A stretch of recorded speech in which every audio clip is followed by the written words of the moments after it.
17 September 2024 বিকাল ঠিক 3:30টার দিকে লেবাননের মানুষজনের মধ্যে মৃত্যুভয় তখন চেপে বসে যখন কয়েক হাজার পেজার ডিভাইস ঠিক একই সাথে ব্লাস্ট হয়ে যায়।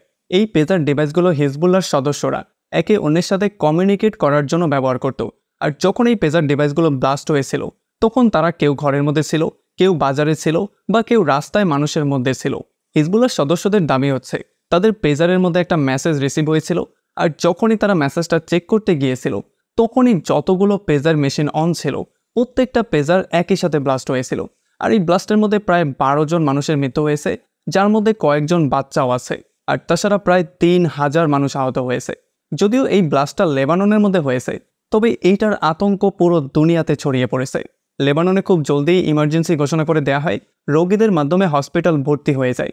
আর হসপিটালে রোগী রাখার মতো অবস্থাও তাদের ছিল না, কারণ সেখানে রোগীরা বেড তো দূরের কথা, বসার মতো চেয়ার পর্যন্ত পাচ্ছিল না। আর যখন এই ঘটনাটা লেবানন কোনোরকমে কন্ট্রোল করার ট্রাই করছিল তখনই ঠিক পরদিন মানে 18 সেপ্টেম্বর 2024 সালে হিজবুল্লাহ গ্রুপের প্রত্যেকটা ওয়াকি টকি ব্লাস্ট করে। আর এমন করেই প্রায় 3000 ডিভাইস একসাথে ব্লাস্ট হওয়াকে কোনোভাবেই কোনো কোইন্সিডেন্স বলা যায় না।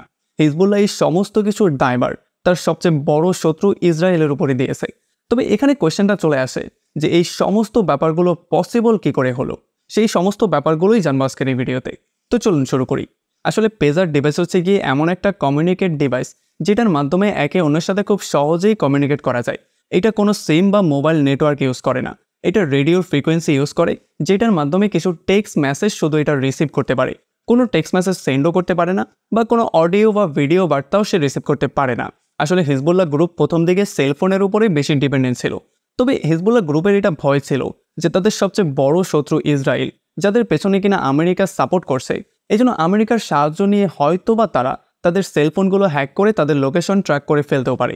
এজন্য পরবর্তীতে হিজবুল্লাহর প্রধান এই সেলফোনের উপরে ব্যান লাগিয়ে দেয় এবং পরবর্তীতে সবচেয়ে সিকিউর এবং সবচেয়ে সেফ যে ডিভাইসটা মানে পেজার ডিভাইসটা তাদের কমিউনিকেশনের জন্য ইউজ করার পারমিশন দেয়। আর এটাকে তারা ইউজ করছিল একটা অ্যানাউন্সমেন্ট গ্রুপ হিসেবে। আর এই গ্রুপের মধ্যে যে কোনো মেসেজ যখনই অ্যানাউন্স করা হতো তখন একসাথে সবাই সেই মেসেজটা রিসিভ করে ফেলতো। আসলে এই সমস্ত পেজার ডিভাইসগুলো একটা পেজার নেটওয়ার্কের সঙ্গে কানেক্টেড থাকতো। আর এই পেজার থেকে যেই মেসেজটা সেন্ড করা হতো সেটা প্রথমে নেটওয়ার্কের কাছে যেত এবং সেখান থেকে অন্য যেই পেজার ডিভাইসগুলো এই নেটওয়ার্কের সাথে কানেক্টেড আছে সেটার মধ্যে একই সঙ্গে চলে যেত। আর এই সমস্ত ব্যাপারগুলো করাই হয়েছিল ইসরায়েলি গোয়েন্দা সংস্থা মোসাদের থেকে বাঁচার জন্য। আর যখন একটা পেজার মেসেজ সিগন্যাল হিসেবে অন্য পেজারের কাছে যায় তখন সে তার ইউনিক কোডের মাধ্যমে এই কোডটাকে যাচাই করে।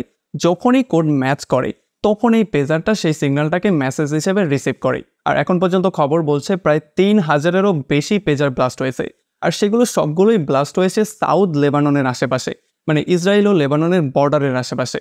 এই ব্লাস্টের জন্য যেখানে কয়েক হাজার হিজবুল্লাহর সদস্য আহত হয়েছে সেখানে ইরানের অ্যাম্বাসেডর মোস্তফা আমানিরও আহত হওয়ার খবর পাওয়া গেছে। আর হিজবুল্লাহর পক্ষ থেকে দাবি করা হচ্ছে যে এই সমস্ত কাজগুলো ইরানের গোয়েন্দা সংস্থা মোসাদি করেছে। তবে এখানেই কোয়েশ্চেনটা চলে আসে যে এতগুলো পেজার ডিভাইসের মধ্যে কি এমন লাগানো হলো যে এতগুলো পেজার ডিভাইস একই সঙ্গে ব্লাস্ট হয়ে গেল। একটা ব্লাস্ট হওয়া পেজারের পেছনে দেখা যায় তাইওয়ান বেসড গোল্ড অ্যাপোলো কোম্পানির লোগো ছিল। তবে গোল্ড অ্যাপোলো কোম্পানি বলছে তারা এই পেজার ম্যানুফ্যাকচারই করেনি, বরং তারা বিএসসি নামের একটা কোম্পানিকে তাদের ব্র্যান্ড নেম ইউজ করার পারমিশন দিয়েছিল। এখন যদি এই কাজটা প্রোডাকশন লেভেলে করা হয়, মানে যখন এটা বানানো হয়েছিল তখনই এটার মধ্যে বম ঢুকিয়ে দেওয়া হয়, তাহলে এইটা একেবারে ক্লিয়ার হয়ে দাঁড়ায় যে এই ব্যাপারটা নিয়ে অনেক বছর ধরে প্ল্যানিং করা হচ্ছিল। হিজবুল্লাহ দাবি করছে তারা প্রায় 5000 গোল্ড অ্যাপোলো পেজার অর্ডার করেছিল, যেগুলো কিনা 2024 সালের শুরুর দিকে লেবাননে এসে পৌঁছেছিল।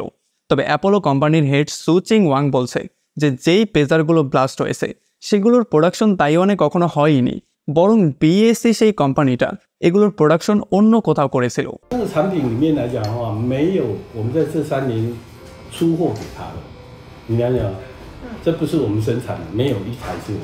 যদিও প্রথমে সেই কোম্পানির লোকেশনটা বলতে অস্বীকার করে, তবে পরবর্তীতে যখন পরিস্থিতি একটু বেশি ঘোলাটে হয়ে যায় তখন সেইটার লোকেশন সবার সাথে শেয়ার করে। সে বলে যে এই কোম্পানিটা হচ্ছে গিয়ে হাঙ্গরি বেস্ট একটা কোম্পানি, আর এটার অফিস হচ্ছে হাঙ্গরির রাজধানী বুদাপেস্টে। ব্লাস্ট হওয়া পেজারগুলোর মডেল হচ্ছে AR924। আর অ্যাপোলো কোম্পানির মতে এগুলোর প্রোডাকশন করেছিল বিএসসি কোম্পানি হাঙ্গরির বুদাপেস্টে বসে। এটার ডিজাইন থেকে শুরু করে প্রোডাকশন থেকে শুরু করে সেল পর্যন্ত সব কিছুই সেই কোম্পানিটাই ম্যানেজ করেছিল। তবে শুধুমাত্র গোল্ড অ্যাপোলো কোম্পানির লোগো ইউজ করা হয়েছিল। গোল্ড অ্যাপোলো কোম্পানির সিইও এটা স্বীকার করে নিয়েছে যে যদিও 3 বছর ধরে তারা তাদের পার্টনার ছিল, তবে একটা ব্যাপার নিয়ে তারাও বেশি শঙ্কার মধ্যে ছিল, কারণ তারা ছিল হাঙ্গেরি বেসড একটা কোম্পানি, কিন্তু তাদের টাকা পয়সা সবকিছু মিডল ইস্ট থেকে আসতো। বিএসসি কনসাল্টিং এর ওয়েবসাইট, যেটা কিনা এখন আর খুলছে না, সেটার মধ্যেও এটা একটা সময় লেখা ছিল যে তারা ইলেকট্রিক্যাল প্রোডাক্টগুলোকে ডিল করার কাজ করে। যদিও এই কোম্পানিটা 10 বছর ধরে ব্যবসা করছে, তবে হাঙ্গেরির রেজিস্ট্রেশন চেক করলে এটা ক্লিয়ারলি বোঝা যায় যে এই কোম্পানিটা একটা সময় ইলেকট্রিক্যাল মেডিকেল ইকুইপমেন্ট, ইলেকট্রিক্যাল কিছু জিনিসপত্র এবং তেল ইন্ডাস্ট্রিতেও কাজ করতো। এখন এগুলো শুনে হয়তো আপনার মনে হতে পারে যে যেই কোম্পানি এত এত কিছু করছে তাদের অফিস হয়তো বা পৃথিবীর বিভিন্ন জায়গায় থাকবে, এটা বিশাল বড় একটা কোম্পানি হবে। কিন্তু আসলে ব্যাপারটা এমনটা ছিল না। যখন জার্মান বেসড গণমাধ্যম DW এটা নিয়ে একটা ইনভেস্টিগেশন করেছিল, আর তারা ফাইনালি হাঙ্গেরির সেই লোকেশনটা খুঁজে বের করে ফেলেছিল যেখানে এই কোম্পানিটা তাদের কাজ পরিচালনা করত, তখন তারা দেখতে পেয়েছিল এটা হচ্ছে ছোট্ট একটা ঘর, যেটার সামনে শুধু A4 সাইজের একটা পেপার দিয়ে তাদের অ্যাড্রেস লেখা হয়েছিল। এই পেপারের মধ্যে বিভিন্ন কোম্পানির সাথে সাথে BLC কোম্পানিরও নাম লেখা ছিল। আর যখন বিল্ডিংয়ে থাকা মানুষজনকে এই সমস্ত ব্যাপারে জিজ্ঞাসাবাদ করা হয়, তখন তারা এই কোম্পানির অস্তিত্ব যে এই বিল্ডিংয়ের মধ্যেই আছে এইটাই অস্বীকার করে ফেলে। মানে তারা জানতোই না যে এমন একটা কোম্পানি এই বিল্ডিংয়ে কাজ করে। এখন এই জন্য সবাই এটা ধারণা করছে যে এটা হয়তোবা একটা শেল কোম্পানি হতে পারে, মানে হয়তোবা এটা বানানো হয়েছে কোনো একটা ইললিগাল অ্যাক্টিভিটি করার জন্য, অথবা উপরে উপরে অন্য কোনো কাজ করার জন্য, আর নিচে নিচে অন্য কোনো কাজ করার জন্য। আর এই কোম্পানির ফিনান্সিয়াল রেকর্ড চেক করে এটা পাওয়া যায় যে এই কোম্পানি সম্প্রতি হাঙ্গেরিয়ান 18 মিলিয়ন টাকা কামিয়েছিল, যেটা কিনা তাদের পুরো প্রফিট হিসেবেই তারা অ্যানাউন্স করেছিল। যখন লেবাননে একটার পর একটা পেজার ব্লাস্ট হচ্ছিল, তখন এই কোম্পানির ওয়েবসাইটটা ওপেন অবস্থায় ছিল। তবে এর ঠিক 2-1 দিন পরেই কে যেন এটার অ্যাক্সেস নিয়ে নেয়, আর হঠাৎ করে এটার মধ্যে এরর আসা শুরু হয়ে যায়, যেন দেখে মনে হচ্ছে কেউ ইচ্ছা করে এটার অ্যাক্সেস বন্ধ করে দিয়েছে। অফিসিয়াল রেকর্ড মতে এই কোম্পানির সিইও ক্রিস্টিনা বার্সিনা কোনো নামের একটা মহিলা, যে কিনা 2016 সাল থেকে এটার সঙ্গে আছে, যেখানে কিনা কোম্পানির মালিকের নাম বার্সিয়া আর্সনি কোনো বলা হচ্ছে। আসলে এগুলোর মাধ্যমে এটা বোঝা যায় যে হয়তোবা তারা হাজব্যান্ড ওয়াইফ হতে পারে। যদিও দুজনকে কয়েকশোবার কল করা হয়েছে, তবে দুজনের কেউই ফোন রিসিভ করছিল না। শুধুমাত্র NBC নিউজ একটা রিপোর্ট করেছে যে তাদের রিপোর্টার ক্রিস্টিনের সঙ্গে কথা বলতে সক্ষম হয়েছে, যেখানে ক্রিস্টিনা এটা স্বীকার করে নিয়েছে যে সে অ্যাপোলো কোম্পানির সাথে কাজ তো করে, তবে সে শুধুমাত্র কমিশন বেসিসেই কাজ করে। যার মানে সে এটা বলতে চাচ্ছে যে তার কোম্পানি ম্যানুফ্যাকচারিংয়ের কোনো কাজই করে না।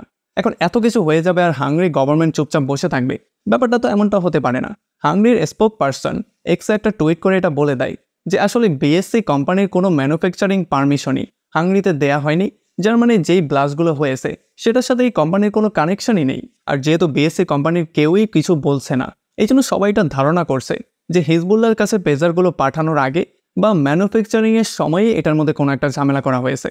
আবার অনেকে ধারণা করছে এইটার সাথে BSC কোম্পানির কোনো যোগসূত্র নাও থাকতে পারে, কারণ যদি যোগসূত্র থাকতো তাহলে তারা তাদের ওয়েবসাইটটা হয়তো আগেই বন্ধ করে ফেলতো, অথবা এই সমস্ত ব্যাপারগুলো থেকে বাঁচার জন্য অন্য কোথাও তারা গায়েব হয়ে যেত। আর এমনটাও হতে পারে যে হয়তো তাদেরকেও ইউজ করা হয়েছে। এক্সপার্টদের মতে যেই পেজারগুলো ব্লাস্ট হয়েছে প্রত্যেকটার মধ্যে 8 থেকে 10 গ্রামের এক্সপ্লোশন ছিল, আর এগুলোকে পরবর্তীতে ব্লাস্ট করানোর জন্য একটা আলাদা চিপও হয়তো ইনস্টল করা হয়েছিল। আর হয়তোবা এই চিপটা অন্য কোনো মেসেজের উপরে না, একটা স্পেশাল কোড সেন্ড হওয়ার পরেই এটাকে অ্যাক্টিভেট করে সেই বিস্ফোরণটা ঘটিয়েছে। আর এখানেই কোয়েশ্চেনটা চলে আসে যে হিজবুল্লাহর যে কমিউনিকেশন সিস্টেম আছে সেটা হচ্ছে একটা প্রাইভেট কমিউনিকেশন সিস্টেম। এখানে মেসেজ শুধুমাত্র একদিক থেকেই সেন্ড করতে পারবে, অন্যরা মেসেজ সেন্ড করতে পারবে না। আর শুধুমাত্র সেই মেসেজ সেন্ড করতে পারবে যে হয়তোবা অ্যাডমিন অথবা রেজিস্টারকৃত ইউজার। এখন যদি এই নেটওয়ার্কের মধ্যে অন্য একটা মেসেজ পাঠাতে হয়, তাহলে এই মেসেজটা কে এবং কিভাবে পাঠালো, এইটা শুধুমাত্র 3টা কেসেই পসিবল হতে পারে। প্রথমত হয়তোবা হিজবুল্লাহ গ্রুপের মধ্যে মোসাদের কোনো সদস্য আছে যে কিনা একেবারে ইন্টারনালি এই কাজটা করেছে, অথবা মোসাদের কাছে এমন সক্ষমতা চলে এসেছে যে তারা চাইলে প্রাইভেট রেডিও ফ্রিকোয়েন্সিকেও হ্যাক করে সেখানে যে কোনো মেসেজ ডেলিভার করতে পারে, অথবা পেজারের মধ্যে আলাদা করে মোবাইলের চিপসেট লাগিয়ে সেটাতে পরবর্তীতে কল করে অথবা SMS করে সেটাকে মডিফাই করা হয়েছে। এখন এটা তো গেল পেজারের কথা, যেগুলোর ব্লাস্টের জন্য পুরো লেবাননে একটা আতঙ্ক ছড়িয়ে পড়েছিল, সবাই মৃত্যু ভয়ে কাঁপছিল। ঠিক এর পর দিনই লেবাননে অনেকগুলো ওয়াকিটকি ঠিক তেমন করেই ব্লাস্ট হয়েছিল যেমন করে পেজারগুলো ব্লাস্ট হয়েছে। আর একটা ওয়াকিটকি তো তখন ব্লাস্ট হয়েছে যখন আগের দিন ব্লাস্টে মারা যাওয়া একজনের জানাজায় একজন গিয়েছিল।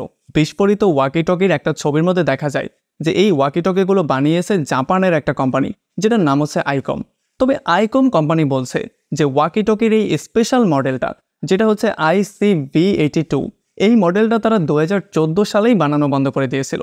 আর সবচেয়ে ইন্টারেস্টিং ব্যাপার হচ্ছে হিজবুল্লাহ এই ওয়াকিটকিগুলো 5 মাস আগে কিনেছিল, মানে ঠিক সেই সময় যখন পেজারগুলো লেবাননে এসেছিল। এক্সপার্টরা বলছে বিভিন্ন দেশের সিকিউরিটি সিস্টেমকে ফাঁকি দিয়ে এমন সূক্ষ্ম অপারেশন পরিচালনা করার জন্যই মোসাদ অনেক বেশি ফেমাস। হয়তোবা মোসাদ কয়েক মাস আগে থেকেই পেজারগুলোর মধ্যে এক্সপ্লোশন ঢুকিয়ে দিয়েছিল এবং পরবর্তীতে যখন এগুলো সবার মধ্যে ছড়িয়ে পড়েছে তখন তারা সুযোগের সদ্ব্যবহার করে এগুলোতে একটা বিস্ফোরণ ঘটিয়ে দিয়েছে। এখানে আপনাকে বলে দেই, ইসরায়েলি গোয়েন্দা সংস্থা মোসাদের উপরে এর আগেও অনেকগুলো লুকিয়ে লুকিয়ে অপারেশন পরিচালনা করার অভিযোগ আছে। 2010 সালে মোসাদ স্টাকনেট নামের একটা নেটওয়ার্ক কোম্পানি চালু করেছিল, যাদের টার্গেট ছিল শুধুমাত্র ইরানের নিউক্লিয়ার প্রোগ্রামের উপরে। আর এই অপারেশনের মধ্যে ইসরায়েলের সঙ্গে সঙ্গে আমেরিকার নামটাও চলে আসে। 2007 সালে তারা আরও একটা অপারেশন পরিচালনা করে, যেটার নাম ছিল অপারেশন আর্চার, যেখানে তারা সিরিয়ার গোয়েন্দা সংস্থার চোখ ফাঁকি দিয়ে তাদের রাডার পর্যন্ত হ্যাক করে ফেলে, যাতে করে ইসরায়েলি বিমানকে তাদের রাডার শনাক্তই করতে না পারে। মোসাদের উপরে এই অভিযোগও আছে যে তারা সাইবার দক্ষতাকে কাজে লাগিয়ে বড় বড় পার্সন, বড় বড় কোম্পানি, এমনকি বিভিন্ন দেশের উপরেও নজরদারি করে। মানে লুকিয়ে লুকিয়ে তাদের পার্সোনাল ইনফরমেশন দেখে, তারা যেই প্ল্যান প্রোগ্রাম করে সেগুলো তারা আগে থেকেই জেনে ফেলে।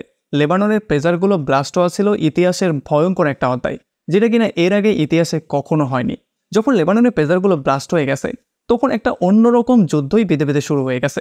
মানে এখন সবাই কোয়েশ্চেন করছে যে যদি এই কাজটা পেজার এবং ওয়াকিটকির সাথে করা যেতে পারে, তাহলে আমাদের হাতে পকেটে যেই মোবাইল আছে এই মোবাইলটা কি আমাদের জন্য সেফ, নাকি এইটাও যে কোনো সময় বিস্ফোরণ হয়ে যেতে পারে?